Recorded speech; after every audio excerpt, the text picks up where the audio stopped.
there's a major meltdown coming. We see something happening in Japan. You mentioned in the opening. That could be the start of a crisis. The rates are going higher, kid. They are not coming down. There's a whole bunch of reasons why gold should be going lower. Well, we're not going lower. I better start to cover. Todd Bubba Horwitz is back. He's the founder of BubbaTrading.com, and what a week. Extreme volatility. First, we had a massive sell-off after the FOMC, then a rebound, and just today on Monday, the 3rd of August, the S&P's up about 1.5%, the Nasdaq's up 2%. Gold is actually down. That's interesting. We'll talk about that. And Bitcoin is up about 1%. Yields are down considerably. The 10-year just went down 80 basis points, along with the 10-year. And we have a situation where the Japanese yen was bailed out by the U.S. government for the first time since 1998, since the Asian financial crisis. So the yen soared on the day. Oil dropped like a rock this morning. So a lot of volatility. Everything's just whipsawing back and forth, like more unpredictable than the weather here in Canada. Welcome back, Todd. Great to have you back. Always great to be with you, David. I look forward to it. What are you doing this week? There's just so much volatility. One day everything's up, the next day everything's in the red, and it's not just by the order of a few basis points. It's like a couple percentage points on the index, by the way. And so when you have these wild swings, what do you do as a trader? Well, today has not been much of a trading day, but let's go back in a few days and go back to just before the Fed, where the Nasdaq was actually making lows and of course got cracked to the low after the Fed reported and was down, quite a bit. And of course, one of the things you look for when a market gets dramatically oversold on volume is you say, okay, well, maybe it's time to look to be a buyer or at least cover my shorts.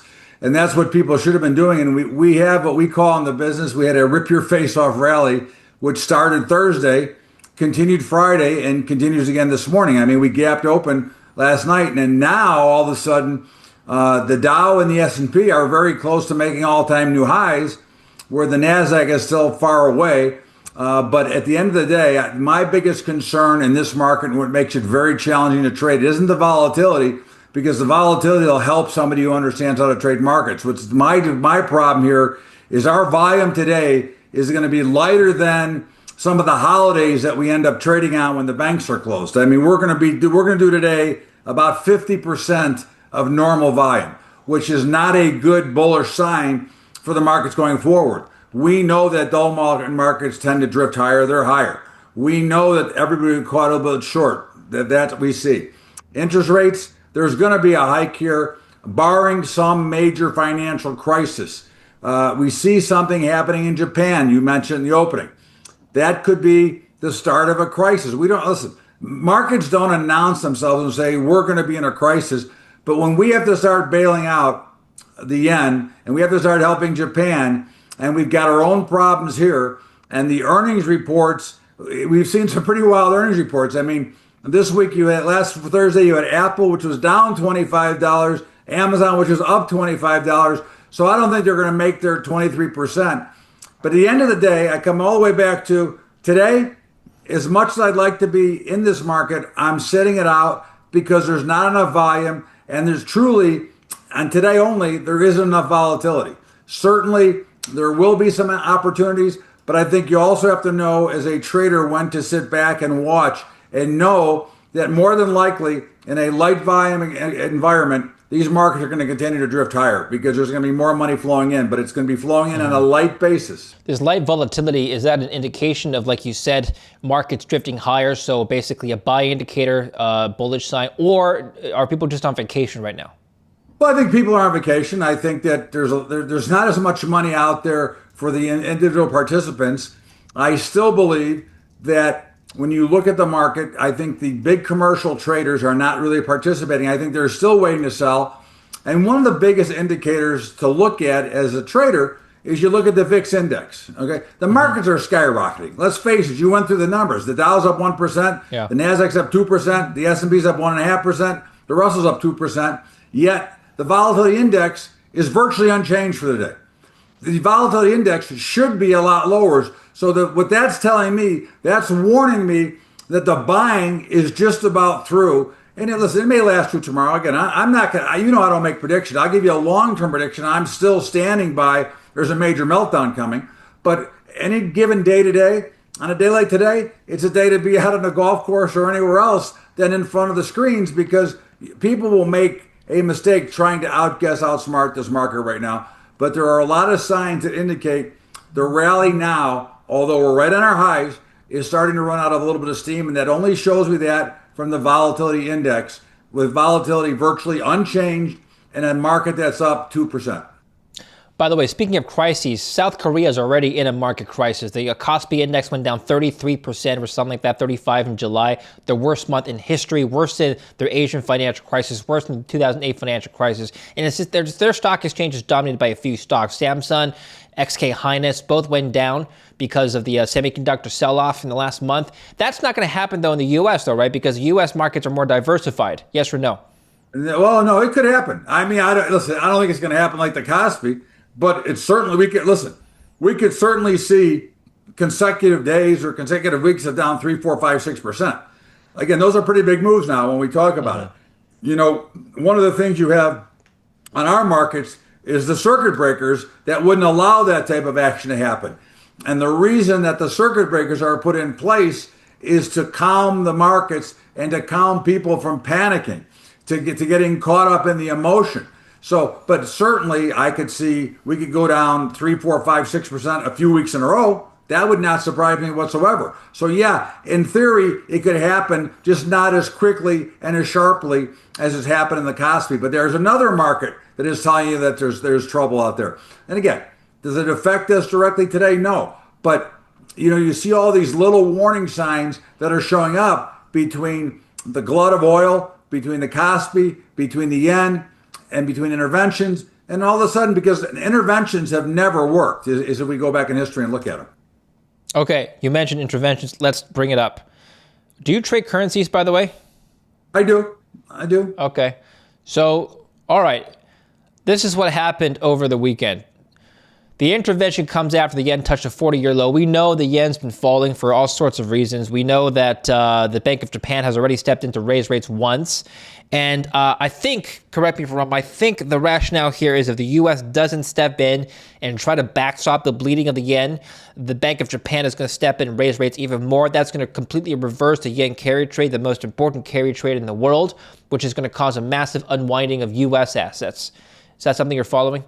I follow that. Yeah, I mean, again, that is very, very realistic and a very much of a fact that if you want to continue that trade and continue to go along, they had to step in. But one of the problems when you start stepping in is when do you stop stepping in, and when is it that the U.S. can no longer afford to step in and support the yen? I mean, these are things that you have to look at. I mean, we're seeing that there's problems everywhere.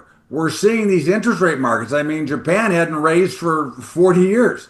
So, and all of a sudden, now they're forced. And we're seeing this, and it's going to happen here as well, not from the currency standpoint, but from the hiking of rates, because you can see that our inflation is not coming in. You can see that the Fed funds rate is showing us that there's going to be a hike. We saw the dramatic move in the treasuries last week. We're getting a little bit of a dead cat bounce, so rates are coming in a little bit. But the rates are going higher, kid. They are not coming down, and they're not going to be significant. And those who are wishing for lower rates, if we truly start getting rate cuts, that is going to tell you that this market and this economy is in a lot worse shape than I think it is, because the only way they're cutting is that the banks are in trouble again.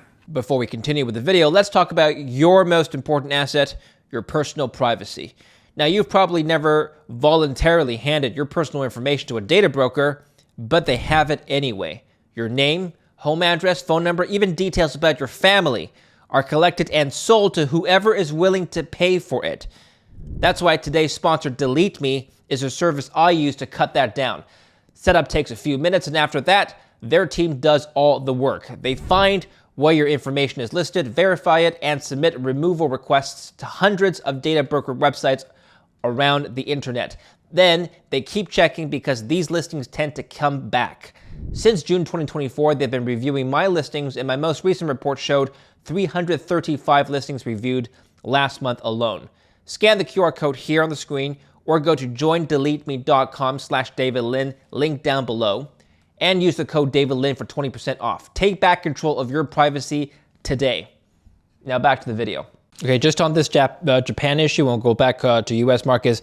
President Trump on Air Force One told reporters the move was out of a sign of the strong relationship between Japan and the U.S. They wanted a little bit of help and were always there for Japan. Are they helping Japan or are they helping U.S. markets? They're helping both. I mean, they're helping the trade, the carry trade, but they're helping the yen as well. Again, they're mixing around, David, in a free market, and they really should not be mixing around in free markets. Free markets should be able to settle out themselves, and they will.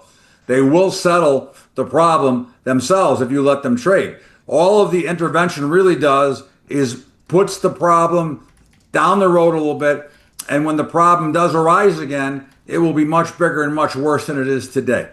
You mentioned we talked about the carry trade. We talked about tech stocks. You mentioned the Fed.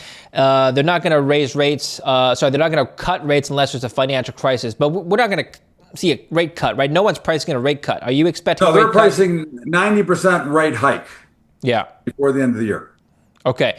But what would make them pause and do nothing until the end of the year? Because we already had 3 dissents at the last FOMC meeting. Bond yields spiked after the Fed announced they wouldn't cut rates. So arguably they should have hiked rates already. So what's stopping them from just never hiking rates? Not never, but later this year, not hiking rates. The meeting that they'll figure out what they want to do. Of course, we know that they're not very bright when it comes to. I think Warsh is doing a great job doing. I think he's on the right track. The only way they can get away from hiking rates in the near future is if oil comes back down into the 50s and we get this inflation under control, because it's really not under control. It continues to be, runaway inflation, and prices continue to rise. And of course, the key component is fossil fuel, the oil markets. So, and I don't know if you saw the quote from Trump, but he says, you guys have to cut these prices now. And of course, that's not the free market. If the demand can be held up to buy it, then they're going to continue to buy. The only way they can stop, and of course demand has fallen, but prices have maintained high, and of course that's all fear premium that's being priced in. When you look at the ongoing price of oil, if you look out a year from now, oil is about $20 cheaper than it is today. Okay, that's called looking out the curve. And when you see that all we're seeing right now is a fear premium being priced into these markets, that's what we get these wild swings. I mean, we were up $7 last week one day. Now we're down $5 today. But again, I think by the end of the year, you'll see oil back in the mid-50s, and that might be enough for the Fed not to hike rates, depending on how fast it happens. By the way, 2026 was a year of extreme volatility. Have you, barring financial crises like COVID and 2008, have you seen levels of volatility like this before? You've been trading a long, long time. I'm talking about 20% moves in gold in one day in late January. I'm talking about 9% moves in a single day for oil, right? Stock markets last week at the FOMC, NASDAQ went down 2.5%. Now today it's up 2.5%. I mean, these swings on an intraday basis, is this normal? Yeah, it's pretty normal trade. I mean, I think we got spoiled without seeing much volatility. If you look at the VIX index itself, which is the closest thing to measure, it's trading at 15.5 right now. The VIX index, when I started trading, was trading in the mid-30s. So again, obviously the numbers look much bigger, but as you laid out, the percentage moves, a 20% move in gold.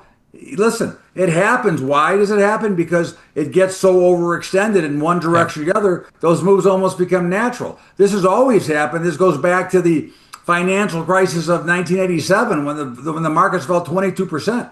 So they're not usual. It doesn't happen every day, but there are certain circumstances in which the market sets up for those types of moves. It's just like the yen right now. We started with the yen. If you look at the yen right now, that is setting up for a major sell-off again, just because of the speed and the pace in which it's gone up. Markets cannot go perpendicular or parabolically higher or lower, especially commodities that are going to always be in business. There's going to be a fairly dramatic pullback. Maybe it'll be halfway back. Maybe it'll be 3/4 of the way back. That I can't tell you. But I can tell you that when you get a market that goes straight up, it's going to come back a little bit. Very much as you look at silver, you look at gold, you look at platinum, you look at any of those things that happen, look at the big jump in the yen. It's going to have a pullback. Doesn't mean it's not going higher over the next year, but shortly here, there'll be a pretty substantial pullback. You see a chart like this. This is the yen, by the way, U.S. yen. So U.S. yen considerably appreciates against the dollar in a matter of a day and a half. You look at a chart like this. What do? Are you a seller of yen? I'm looking at a buyer. I would have been looking at a buyer down at the bottom of this chart here. Okay. Interesting. Yeah. Okay. That is overdone. I mean, it's and if you turn it over, put up a chart of silver real quick, just to give the people the example of what I'm talking about. Yeah. Let's do it. Here, look at silver back in about right at the beginning of this chart. That was an absolute sale. And you saw that massive drop. Listen, I could never predict that massive drop in one day, but that is what, as a trader, you see a move like that, you know that there's not enough money and power to continue to push that. At some point, it's got to revert and come back towards the mean, which is exactly what happened. Mm-hmm.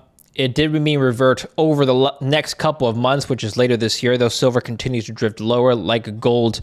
For an investor, we're looking at this chart, and they ask you, Todd, if you see a massive sell-off by the order of double digits in a single day or over 2 days, is that the indicator of a top? Meaning, is that an indication that it's going to continue drifting lower? Because that's what it's done this year and in the past. What would you say?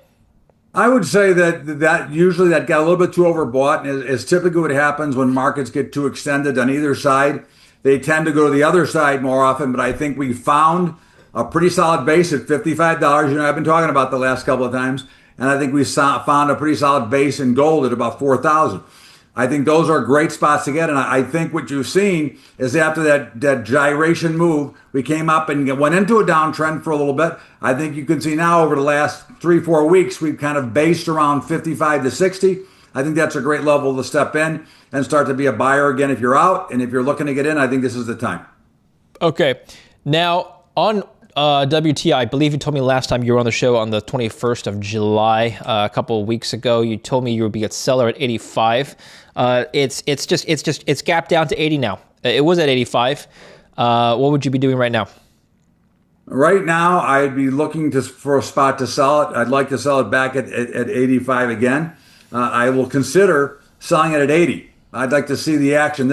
One of the problems when you get a little bit too cute with a product like oil that is in the news every night, you can get trapped up. I'll be more anxious to take bigger positions when crude is open 24/7, which comes up this month.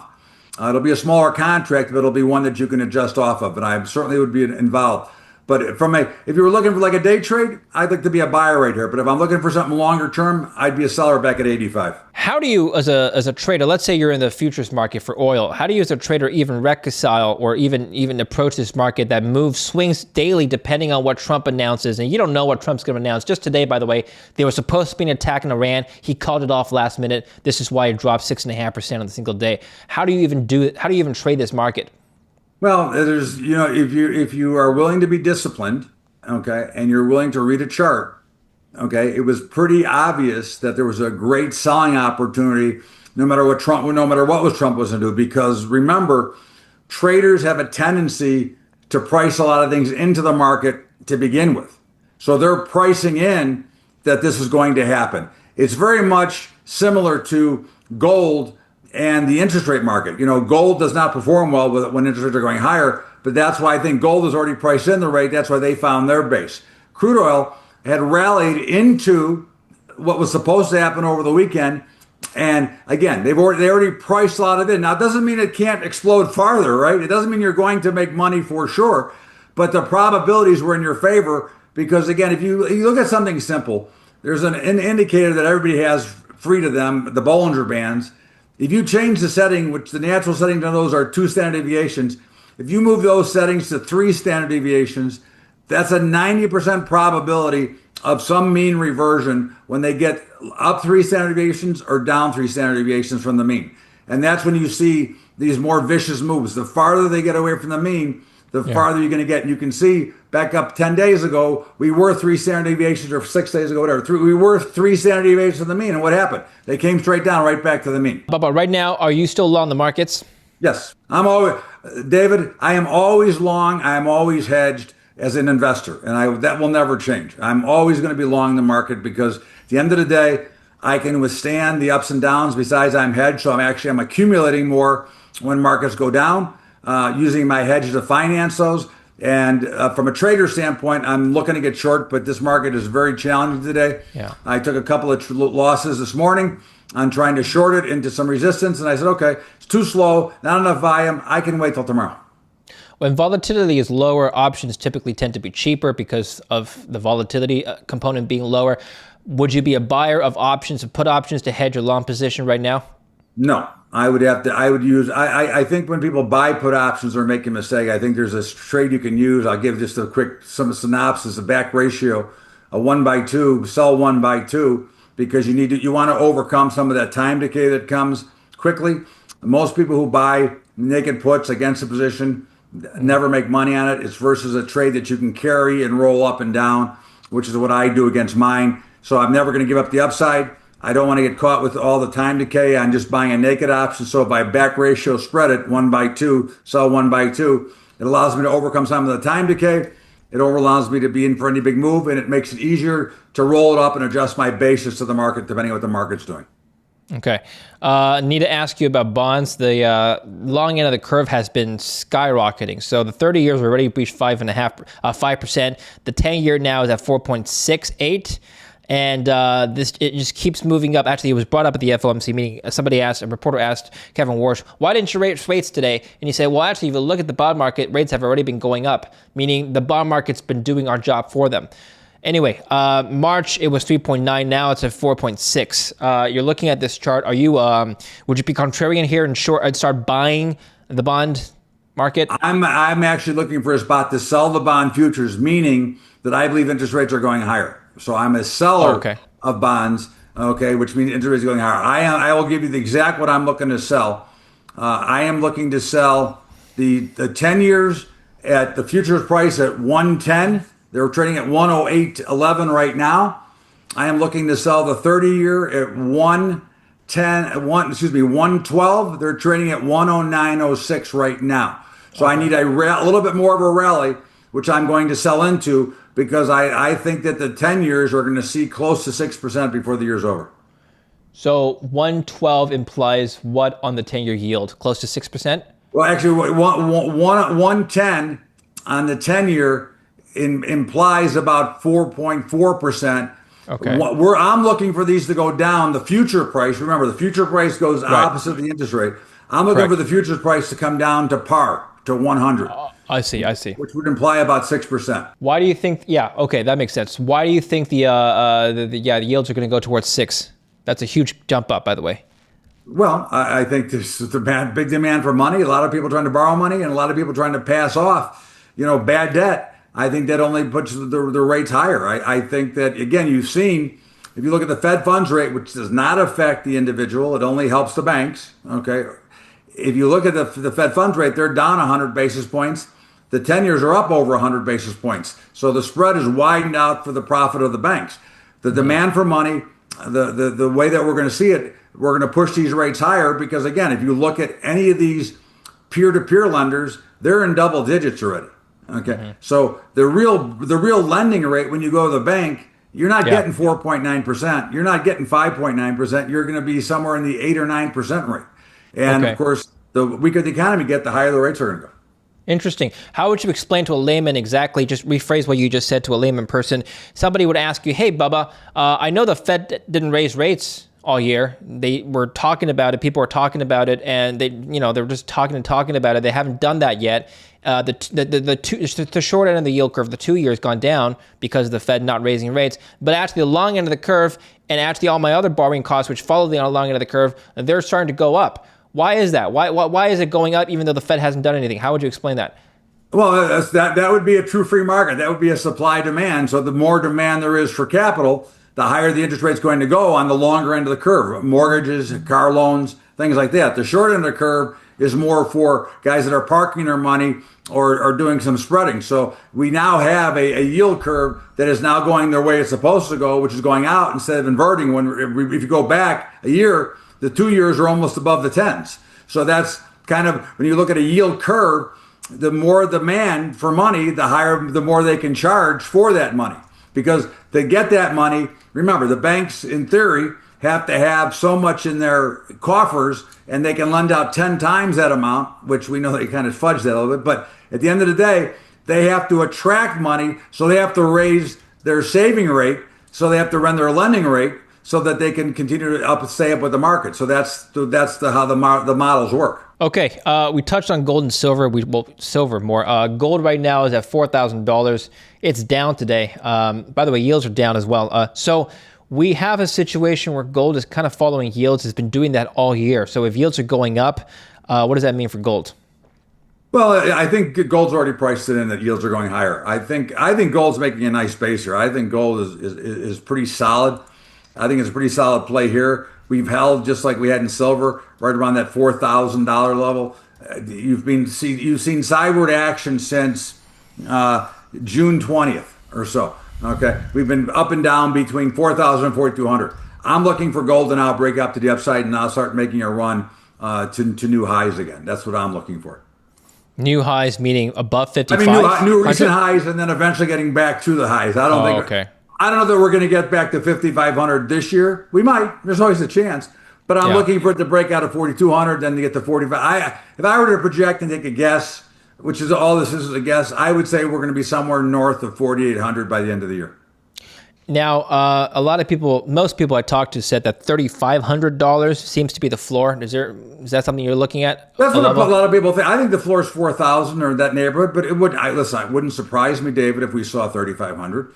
I mean, markets have a tendency to go a little bit farther than you think they can, but I think they've had every chance and every opportunity to break it down, and they haven't been able to. One of the things when people are trading a product or looking at a product, and gold should be lower right now. You said it, race. There's other reasons why gold should be lower now. It's not.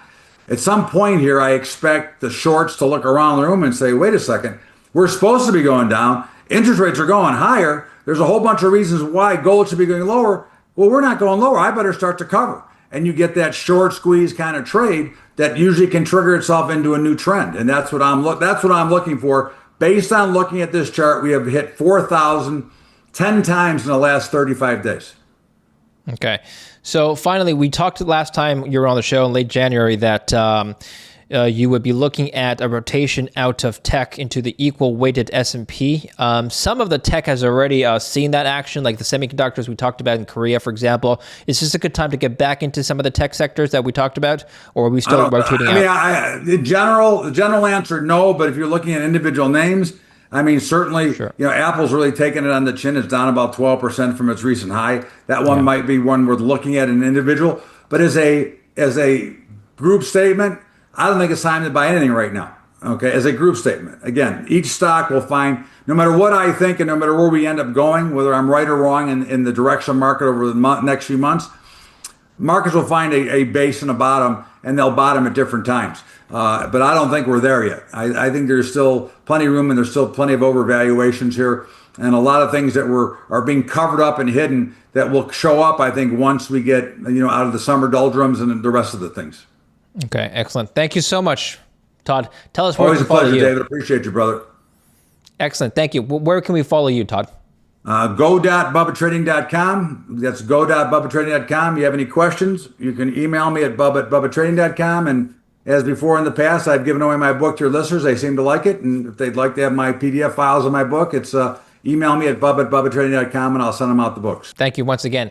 Bubba, good to have you back on. We'll have you back on again soon. And thank you for watching. Please do follow Bubba, links down below. And please do like and subscribe.